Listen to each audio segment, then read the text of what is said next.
We are living in a time of unprecedented disorder with economic instability, skyrocketing cost of living, a mental health crisis, not to mention the threat of climate catastrophe. And as more and more experts from a variety of fields conclude that the problems trace back one way or another to white supremacist capitalist patriarchy, it seems timely to ask, where is the radical activism that might change the system? Over the past decades, there's been a brutal attempt to monitor, co-opt, and repress dissent through the corporatization of activism.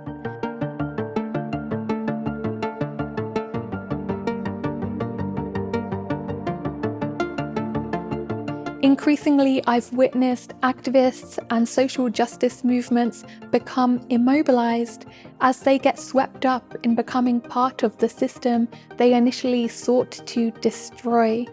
By talking in this video about the sneakiest and most insidious ways in which the corporatization of activism manifests, I hope we can be better prepared to recognize and resist it.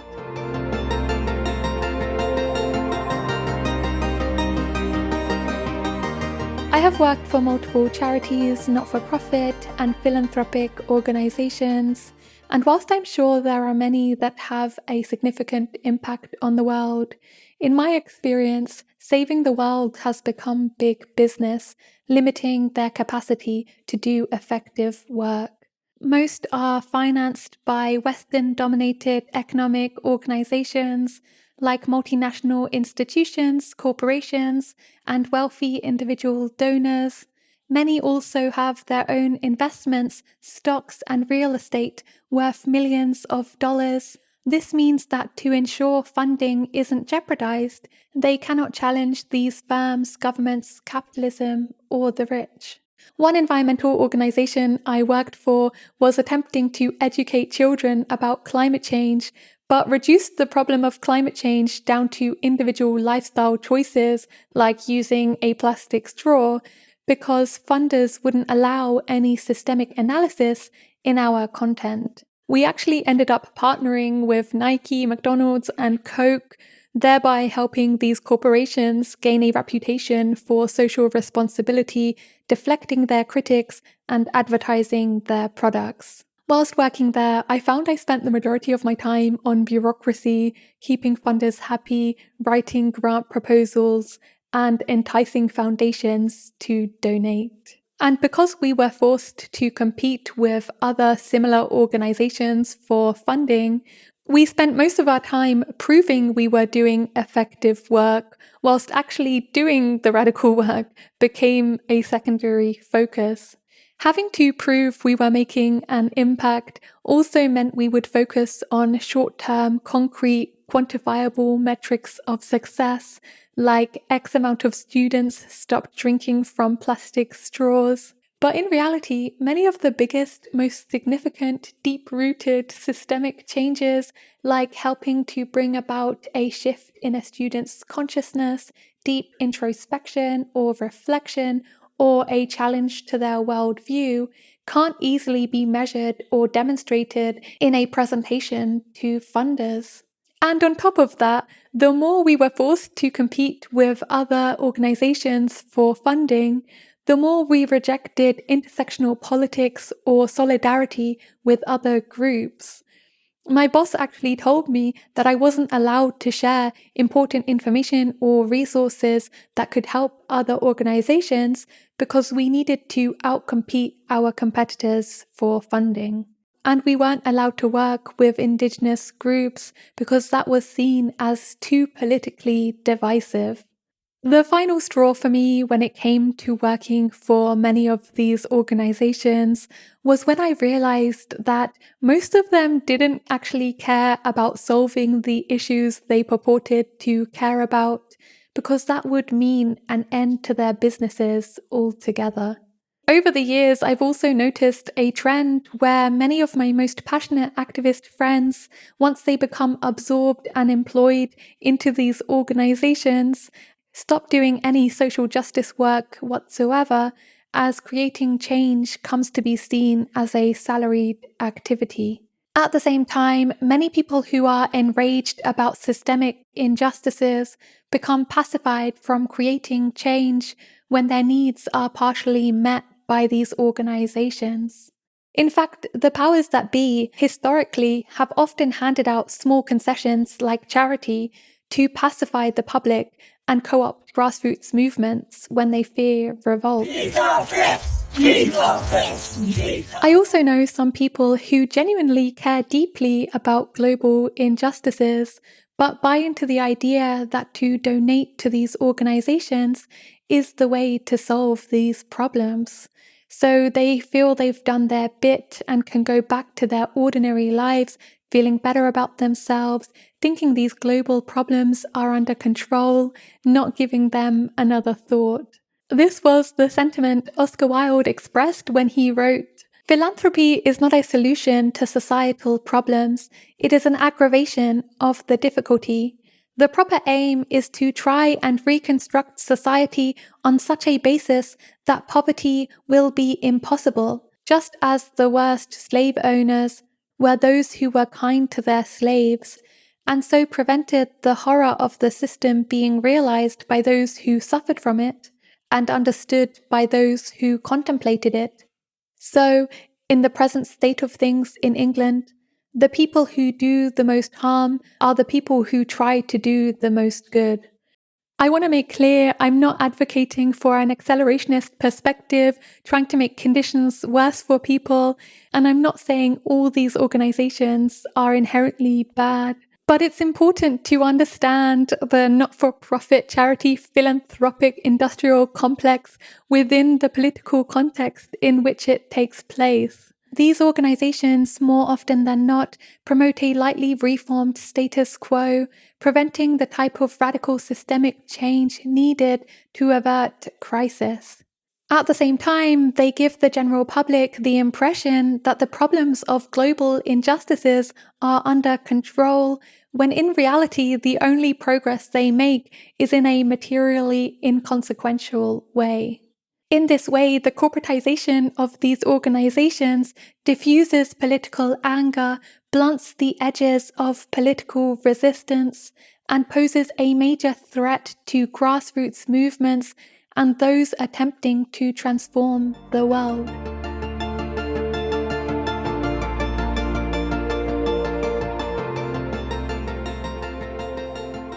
Grassroots movements are often much better equipped to avoid corporatization than the aforementioned organizations because they don't rely on traditional funding sources, so they're much less likely to mission drift and much more likely to address structural causes at the root of global problems.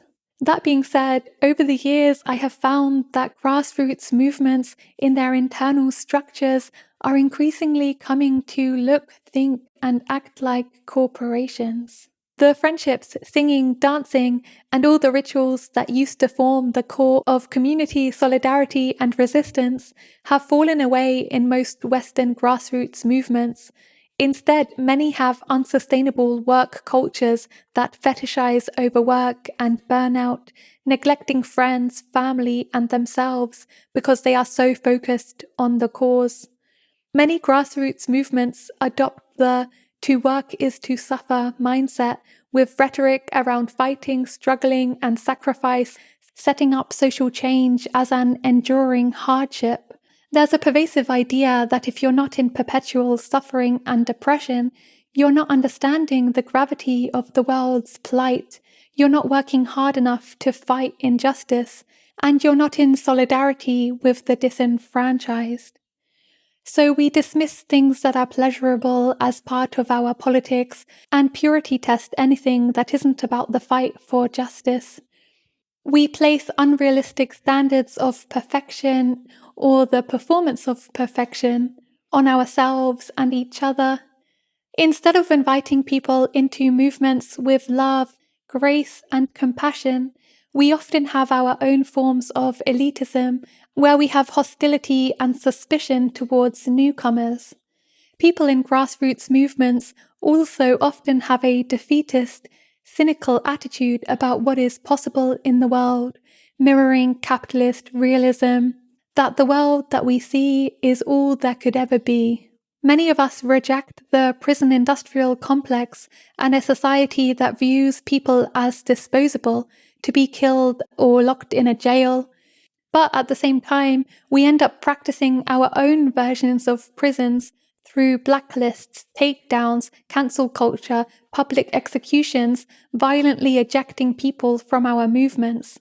We teach people to suppress our emotions by telling people to check their privilege and that they can't complain because others have it worse. We are often addicted to quick fixes and easy answers. We have bought into the growth mindset, valorizing the results which are measurable and tangible, like increasing the quantity of people in our movements rather than the quality of our movements. Sometimes grassroots organizations have corporate structures with one usually cis, white, middle-class, able-bodied, charismatic male leader dictating what is to be done. Individualism and a culture of narcissism and self-promotion means many of us only do good if there is something we can personally gain from it. And some of us are more interested in how we are presenting ourselves on social media to enhance social or economic capital via a sort of career activism. So all in all, many grassroots movements end up replicating the same structures, behaviors, and mindsets as corporations, perpetuating the exact same system we are seeking to transform, limiting their capacity to do effective work.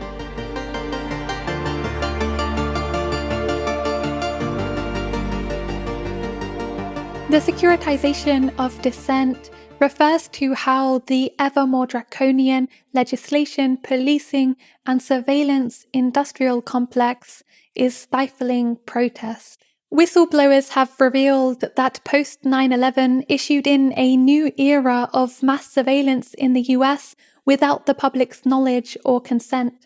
The Bush administration conducted warrantless mass surveillance programs in the US and abroad of people's private phone calls, emails, chats, and web browsing in violation of laws and privacy rights. And technological advances such as facial recognition and artificial intelligence are fueling the growth of the surveillance state. One Occupy activist interviewee aptly stated, "Some of us that have been activists for many years, such as in the US anti-war movement, have been constantly infiltrated by police and take it for granted that every form of communication is harvested and monitored." The NSA doesn't limit itself to foreign intelligence. It collects all communications, everyone's calls, everyone's call records, and everyone's internet traffic as well. Beyond that, we've got PRISM, which is a demonstration of how the US government co-opts US corporate power to its own ends. Companies like Google, Facebook, Apple, Microsoft, they all get together with the NSA and provide the NSA direct access to the back ends of all of the systems you use to communicate, to store data, to put things in the cloud. But I, sitting at my desk, certainly had the authorities to wiretap anyone, from you or your accountant to a federal judge to even the president if I had a personal email. Even if you're not doing anything wrong, you're being watched and recorded. And the storage capability of these systems increases every year consistently by orders of magnitude, to where it's getting to the point you don't have to have done anything wrong. You simply have to eventually fall under suspicion from somebody, even by a wrong call, and then they can use the system to go back in time and scrutinize every decision you've ever made, every friend you've ever discussed something with, and attack you on that basis to sort of derive suspicion from an innocent life and paint anyone in the context of a wrongdoer. There's also been a mass crackdown on protests. The police is becoming increasingly militarized with dogs, riot vans, sound cannons, and tear gas. And in the past year, the UK has launched both anti-protest and anti-strike acts, significantly limiting our freedom to protest and unionize. On top of that, big corporations like Google, Twitter, and YouTube enjoy an oligopoly on what information is spread and perceived to be politically relevant. They naturally act in the interest of the capitalist class, leading to censorship of anything they deem to be politically subversive. The problem with this is that routine censorship, surveillance, and increased police power is corrosive, making us all feel like we're constantly being watched and tracked, and silences the very dissent and speech upon which radical change depends. In this context, it's no wonder that activists both on and offline are diluting their messages to fit the status quo for fear of being demonetized, deplatformed, or arrested. This is a subtle and insidious manifestation of the corporatization of activism.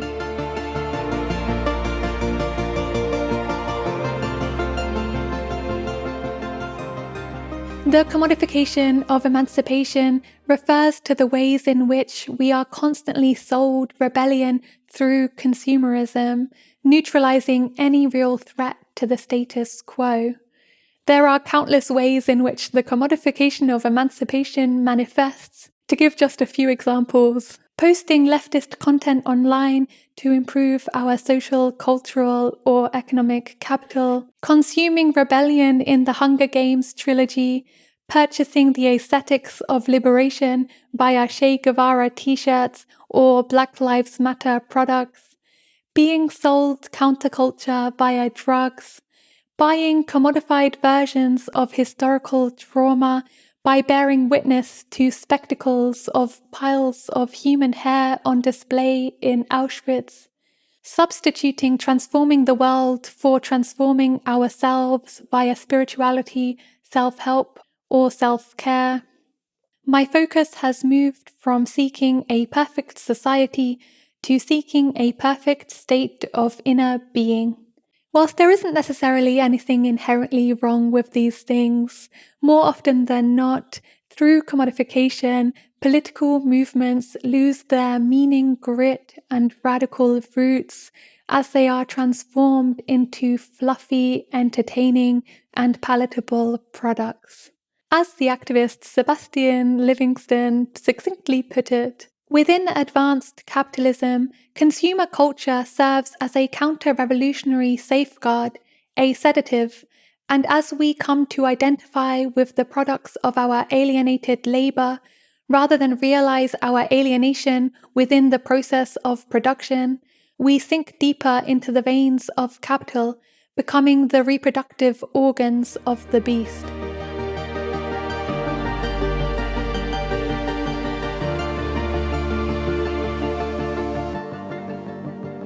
Lifestyle activism is very much connected to the commodification of emancipation.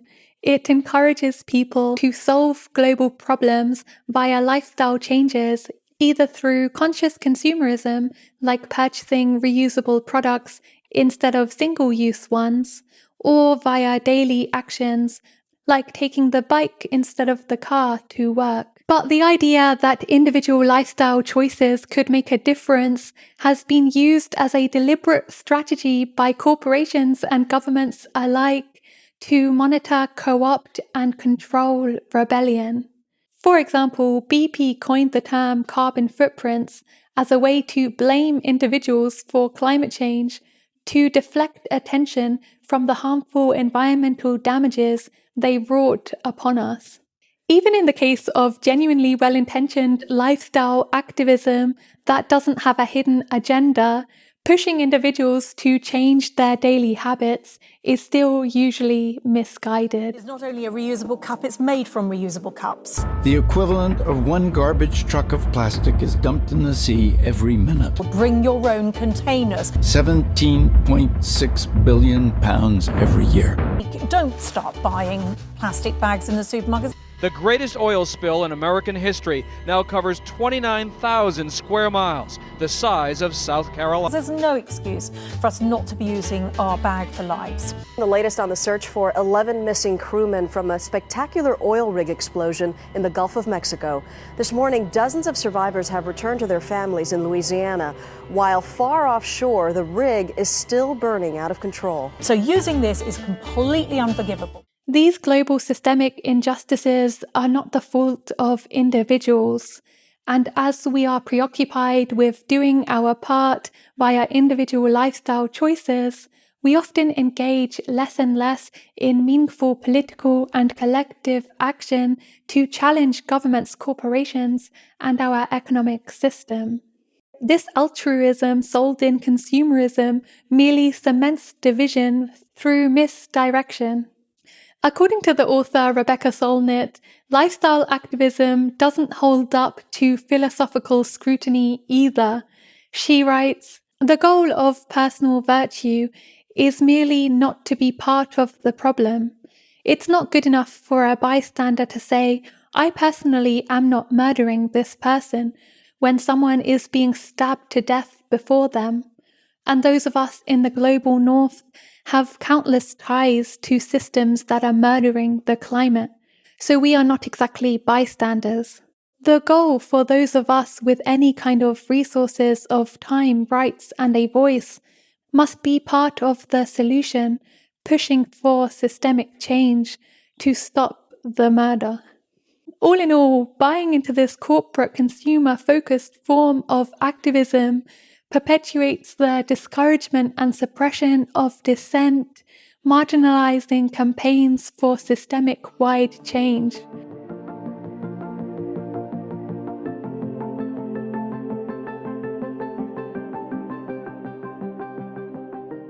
In the words of the Italian political theorist Antonio Gramsci, corporatization is narrowing the limits of the possible. Calls for far-reaching change in global politics is increasingly off the table. Radical visions of living in harmony with the earth, redistributing wealth, and pushing for another economic order has instead been reduced to a lightly reformed status quo. The more aware we are of the manifestations of the corporatization of activism, the better equipped we are to recognize and resist it, and the greater the likelihood of us creating a movement capable of real lasting change.